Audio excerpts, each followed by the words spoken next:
Yo guys, what is going on? JPS back for another video, and today we're going to be reacting to illegal in the US, legal in the world. And this video was directly sparked by a lot of you guys' comments about the United States and how we have so many stupid, petty, illegal things like you can't drink until you're 21, or this and that and the third is banned for what reason, and yet we're always proclaiming that we have the highest amount of freedom, the greatest country in the world. And this is all kind of undercut by our gun culture, which is mentioned in almost every video I make, not only on this channel, but also on my second channel. And I figured this would be an interesting video because it kind of ties a lot of that in. Illegal in the US, legal in the world. So hit the like button, hit subscribe, and let's see what stupid things we have illegal here. I don't even want to know, but we're going to have to find out. Got to educate ourselves as an American, right? Welcome to America, the freest country in the entire world, which we know is true because it's a thing that people say. And you might actually believe that until you try to build housing somewhere or drink alcohol in public. But unfortunately, America is not the freest country in the world. In fact, according to some, it's barely in the top 20 freest countries. But the world is a diverse place, and one country's freedom is another country's criminal violation. And there are wide swaths of activities that are perfectly normal in other countries, but also very, very illegal in America. So today, let's look at some international liberties that could get you fined or locked up if you tried them stateside. And some of these foreign freedoms may surprise you. But let's start with a truly evil and dastardly product, one that actually specifically targets children.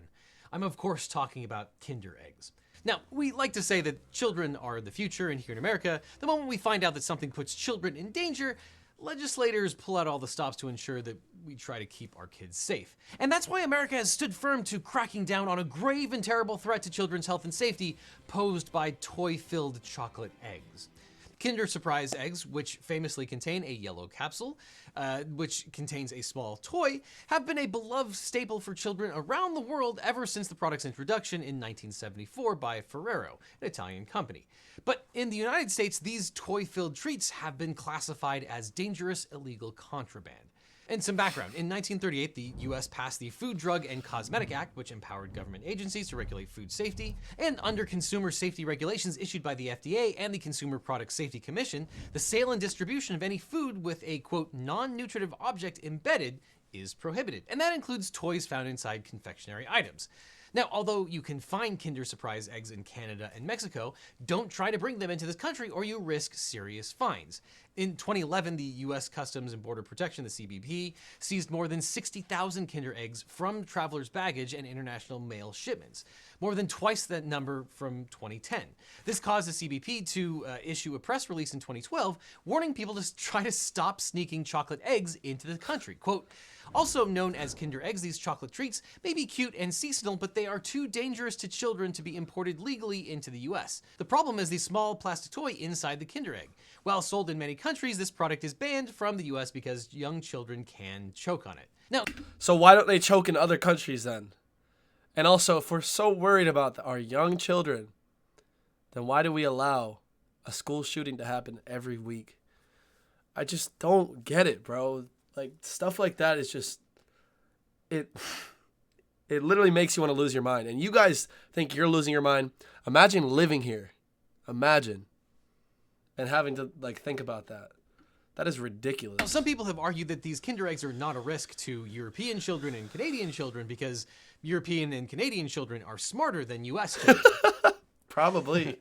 Now, a few months after the CBP released that statement, a married couple from Seattle was detained at the Canadian border when the pair was caught with 6 Kinder eggs from Vancouver. The couple was unaware that they were in possession of illegal ovarian contraband and was even more shocked that each egg carried a penalty of $2,500 per egg. Now, luckily for that couple, they were let off with a warning. But not to worry, American Kinder fans, because in 2018, Ferrero introduced a modified Kinder Joy egg that complies with US regulations. Crucially, the Kinder Joy is not actually an egg-shaped chocolate. It's half a chocolate egg with wafer bits inside, while the toy is kept on the other side of the egg, away from the edible bit, which I guess is suitable for happy hapless American children. And despite the fear surrounding Kinder Eggs, there's little evidence that these chocolate delights are as dangerous as claimed. Now, there have been 7 reported child deaths between 1989 and 2016, a relatively tiny number in the face of billions of eggs sold. And furthermore, the packaging warns parents that the eggs are not suitable for kids under the age of 3 and supervision is recommended. Bro, there's literally been like 100 times, 1,000 times maybe, 100 times for sure, more kids who have died from school shootings in that time frame, probably in like the 5 years, forget that time frame, than the 30 years or whatever that Kinder Eggs have been around. Which country am I moving to, guys? Let me know. Where am I going? I'm out of here, bro. But let's not leave food-based illegality, because while Americans remain deeply divided on a wide variety of issues, there's one thing that most of us can agree on, and that's that life begins at cheese. Now, over the last 40 years, our love of cheese, much like our waistbands, has... I love how he kind of tied that into the whole abortion debate. He like, that was hilarious. Life begins at cheese. at cheese. Now, over the last 40 years, our love bro. of cheese, much like our waistbands, has grown. Between 1977 and 2020, we Americans have increased our annual cheese consumption from 16 pounds to 40 pounds every year. And I'm probably responsible for about half of that. So needless to say, we Americans love our cheese, whether it's on pizza, burgers, or in the form of 64 Jesus-infused slices of American cheese. You've been up all night eating cheese? I think I'm blind.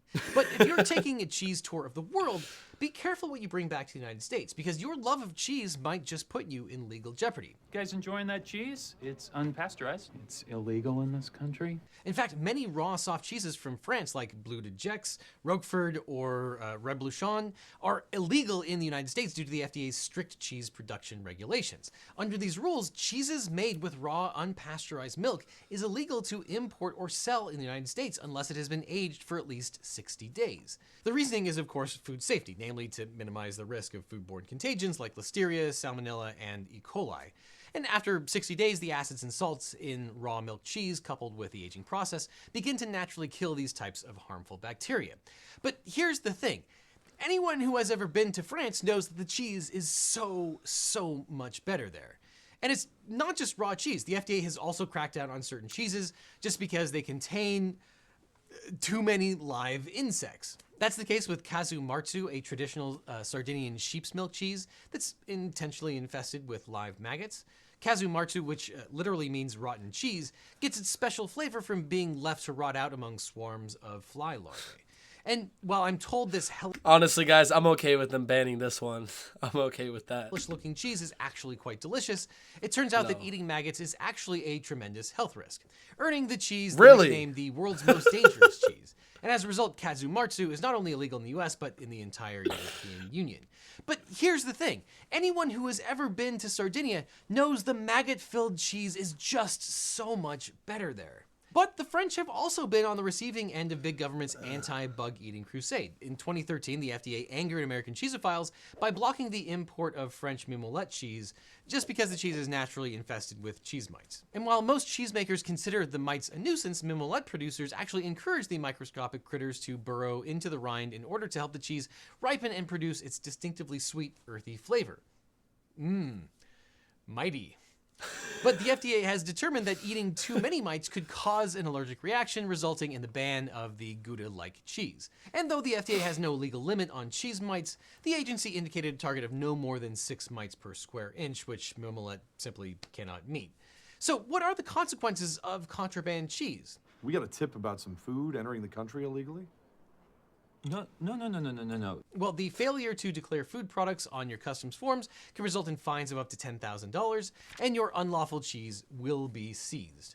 But be forewarned, there is a thriving black market for cheese in the United States, and illegal cheese is very much on the government's radar. The Department of Homeland Security, you know, the post-9/11 agency responsible for protecting the country from terrorism and Kinder Eggs, has helped bust cheese smuggling rings into Canada. But unless you're a large-scale cheese smuggler, you're probably not looking at any jail time. Wow, you got me. Good one. Making me think I was gonna die in federal prison and that's super funny. You scamps. So worst case scenario, you're probably looking at a fine and suffering the ennui of eating your dry, cheeseless crackers alone. But let's leave the food world and get into something that probably makes a little bit more sense. Now, a source of pride for the baby boomer generation is that everything was dangerous and no one seemed to care. Yeah. Yes, that golden era where we lined our walls with cancerous asbestos, medical professionals smoked in hospitals, and people sold chemistry sets to children that contained real uranium. So of course, as a society, we used to let kids hurl giant darts into the air with impunity and call it a national pastime. That's the story of lawn darts, which have been illegal in the United States since 1988 after being linked to thousands of injuries and the deaths of at least 3 children. Lawn darts, known as javelin darts, or jarts, was a popular lawn game in the mid-20th century. Gameplay was actually quite straightforward. Players would take turns tossing giant darts into a circle placed about 35 feet away, a la cornhole, but with giant razor-sharp darts raining down from the sky instead of soft beanbags. Now, unfortunately, throwing a giant metal dart is a tremendous safety hazard, and government regulators eventually began to take notice. This isn't child's play, according to the Food and Drug Administration.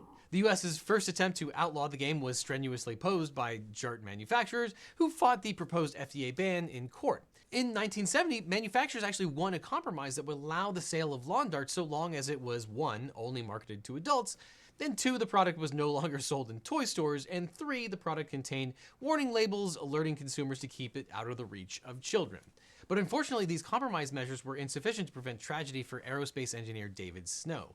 In April 1987, Snow's 7-year-old daughter, Michelle, was killed by a lawn dart thrown by one of her 9-year-old brother's playmates in the backyard of their home in Riverside, California. The dart hit her head with approximately 23,000 pounds of pressure per square inch, and Snow's daughter died 3 days later. The grieving father then made it his mission to lobby public officials to take lawn darts off the market for good. Snow brought his complaint to the Consumer Product Safety Commission, who were persuaded to investigate Snow's claims. The commission discovered that over a period of 8 years, lawn darts had sent 6,100 people to the emergency room. 81% of those cases involved kids aged 15 or younger, half were 10 or younger, and many had suffered permanent injury, disability, or even death. In 1988, Snow prevailed in his crusade. The commission voted 2-1 to prohibit the sale of all lawn darts and had them removed from stores in time for that year's Christmas. And Canada also outlawed lawn darts in July of 1989. Now, if you want to play traditional lawn darts, you'll have to hop on a plane and visit the European Union, where the game is still legal. But here in the US, you can find a legal version with a modified plastic blunt tip that replaces the sharp metal tip, because that makes quite a lot more sense. But that takes us to something that's arguably even more dangerous: smoking. Now, for most of the 20th century, cigarette smoking was glorified as the ultimate embodiment of the American West.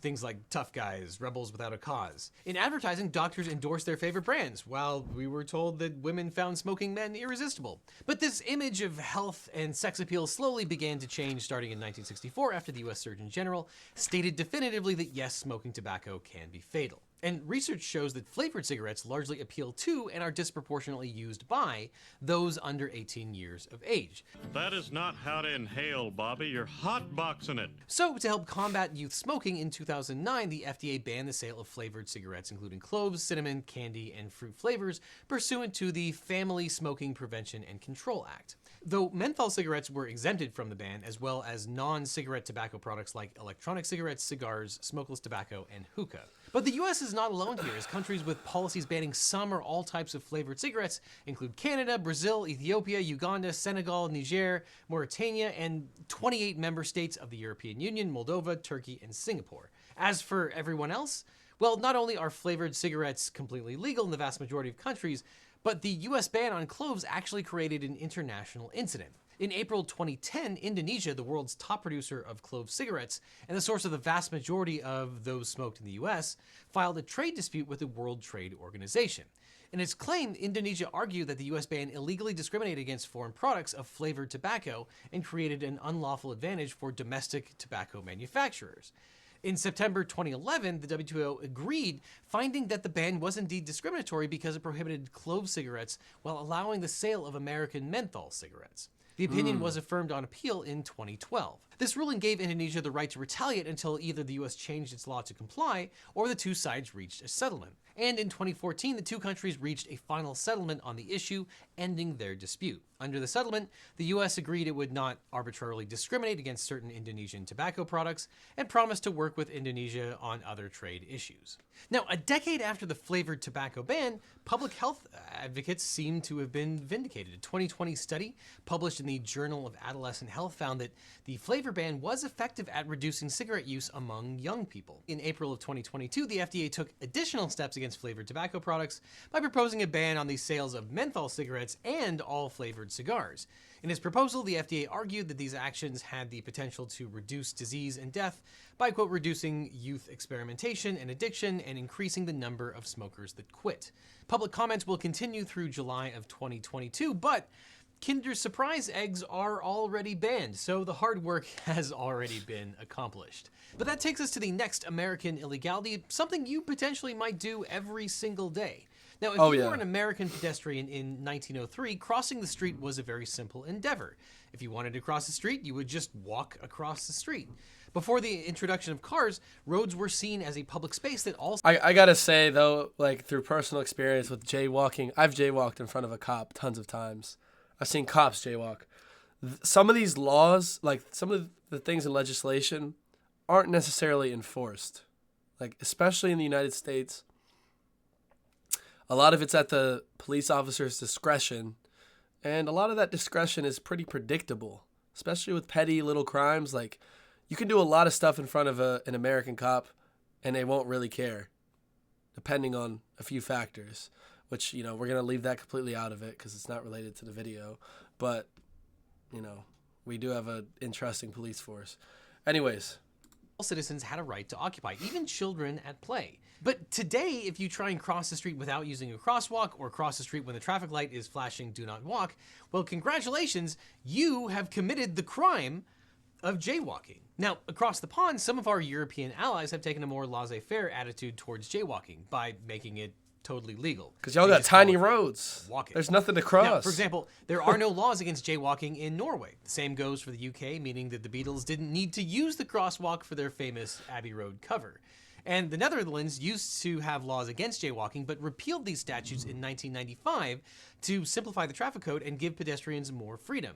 In these countries, your right to cross the street freely shall not be infringed. But here in the United States, we've taken a more punitive approach to walking. Now, every year, cities like Los Angeles issue tickets to tens of thousands of pedestrians for jaywalking, which includes fines worth up to $200. But this was not always the case. In fact, ticketing someone for jaywalking is a relatively young concept in the United States. According to University of Virginia historian Peter Norton, the notion of jaywalking, with jay being an early 20th century slur for someone stupid or unsophisticated, was introduced by a group of auto industry aligned groups in the 1920s as part of a concerted pro-car, anti-pedestrian propaganda campaign. But when cars were first introduced, there were a few crosswalks painted on the street. Pedestrians generally ignored the ones that existed because they didn't need to. But as cars became more widely available, pedestrian deaths skyrocketed, with hundreds of thousands of Americans, many children, being killed in car crashes for the first few decades of the 20th century. Another point about jaywalking is the legality of it. And in the United States, you're never free from being sued. You can be sued for anything, and people will sue you for anything. Like, it's the country of courts.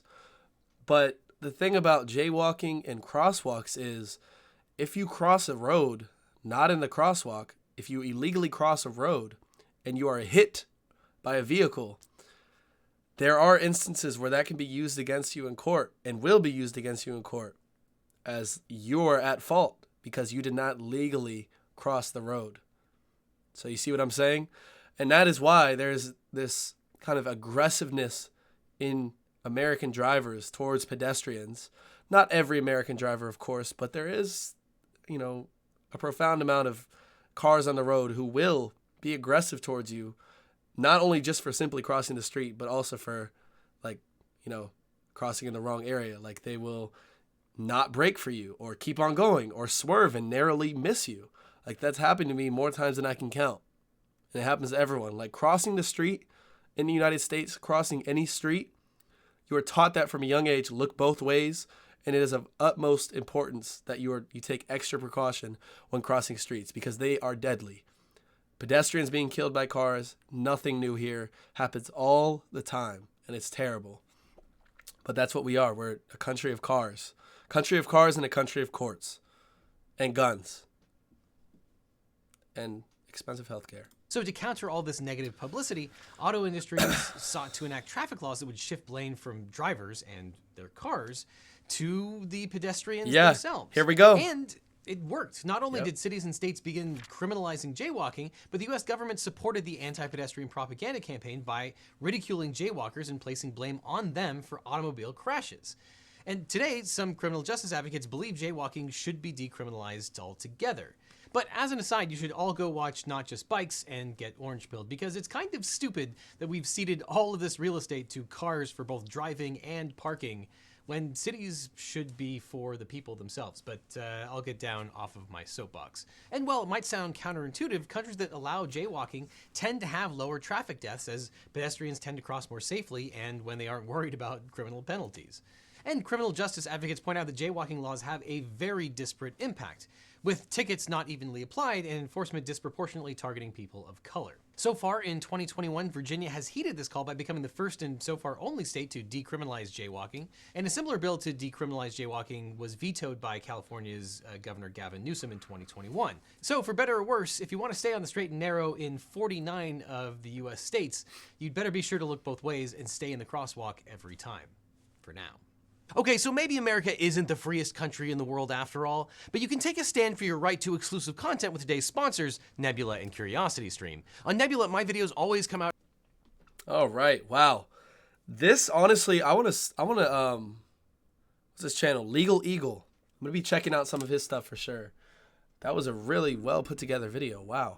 Impressive stuff. But yeah, illegal in the US, legal in the world. Nothing really surprising here. Well, I think the Kinder Eggs is pretty damn surprising. But most of the other things that were mentioned in here, I mean, the cheese I knew about, the jaywalking, of course, I deal with that. The smoking. I think the smoking, I'm not sure how I feel about our response to tobacco and research showing its harms.